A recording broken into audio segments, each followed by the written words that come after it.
ரசூலுல்லாஹி ஸல்லல்லாஹு அலைஹி வஸல்லம் சொன்னாங்க, மனிதர்களில் சிறந்தவன் அல்லது முஃமின்களில் சிறந்தவர் யாருன்னா, மனிதர்களோட கலந்து மனிதனுடைய சுபாவங்கள் எல்லாவற்றையும் அறிந்து கொண்டு தெரிந்து கொண்டு அவர்களோடு சேர்ந்து வாழ்ந்து கொண்டு அதில் அல்லாஹ்வை பயந்து அதில் வரக்கூடிய சோதனைகளை பொறுமையோடு சகித்துக் கொள்பவர் தான் ஒரு சிறந்த முஃமின். ரசூலுல்லாஹி ஸல்லல்லாஹு அலைஹி வஸல்லம் சொன்னாங்க.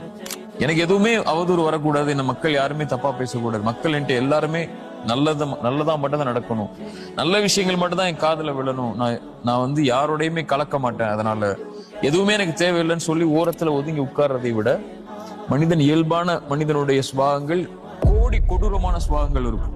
எந்த ஒரு மனிதனும் பெரும்பான்மையான மனிதர்கள் நல்லவை விரும்ப மாட்டாங்க. இன்னொரு மனிதரை பற்றி நல்லதை பேசுறதை விரும்ப மாட்டாங்க. இன்னொரு மனிதர் உயர்றதை விரும்ப மாட்டாங்க. இன்னொரு மனிதர் கண்ணியமா இருக்கிறத விரும்ப மாட்டாங்க.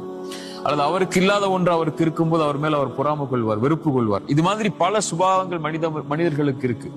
இந்த மனிதர்களோடு வாழ்ந்து கொண்டு அவர்களிடமிருந்து வரக்கூடிய சோதனையை அல்லாஹ்விற்காக யார் பொறுத்து கொண்டிருப்பாரோ அவர்தான் சிறந்த முஃமின். ரசூலுல்லாஹி ஸல்லல்லாஹு அலைஹி வஸல்லம் நமக்கு எடுத்து சொன்னாங்க. ரசூலுல்லாஹி ஸல்லல்லாஹு அலைஹி வஸல்லம் தோழர் அபூ தர்தா ரலியல்லாஹு அன்ஹு அவங்க இடத்துல ஒரு மனிதர் சொல்றாரு, அபூ தர்தா, நான் மனிதர்களோடு இருக்கிற சில நேரம் முள்ளில்லாத பூக்களை போன்று என்னுடைய வாழ்க்கை இருக்கு. அவர்களோடு இருக்கும் போது சில நேரம் முள் மட்டும்தான் இருக்கு, பூவே இல்லை. சில நேரம் நல்லா இருக்கு மனிதர்களோட வாழும் போது, சில நேரம் ஏண்டா வாழ்றோம்னு தோணுது.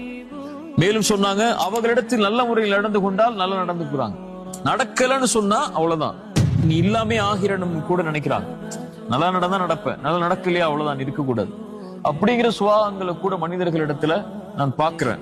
அபூ தர்தா சொன்னாங்க, அவர்களிடத்தில் உன்னுடைய மானத்தை கடன் கொடுத்து விடு, அது உனக்கு வறுமையின் நாளில் உதவி செய்யும். நான் அதாவது உன்னுடைய மானத்தை அவர்களிடத்துல கொடுத்துரு, அவங்க பேசட்டும், உன்னை பத்தி என்ன வேணாலும் அவங்க பேசட்டும், உன்னை பத்தி என்ன வேணாலும் அவங்க சொல்லட்டும், அதை விட்டுரு.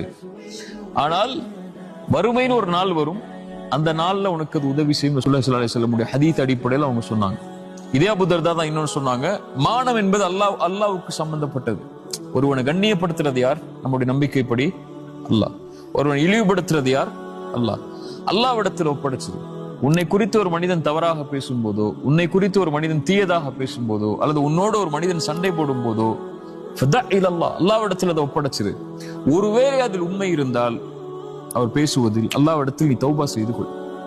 தௌபா செய்து கொண்டு நீ பாவ மன்னிப்பு கேட்டதற்கு பிறகும் உன்னை பற்றி மனிதர்கள் தவறாக பேசினால் அது அல்லாஹ்விடம் இருந்து வரக்கூடிய சோதனை, அதில் பொறுமையாக இருந்தான்.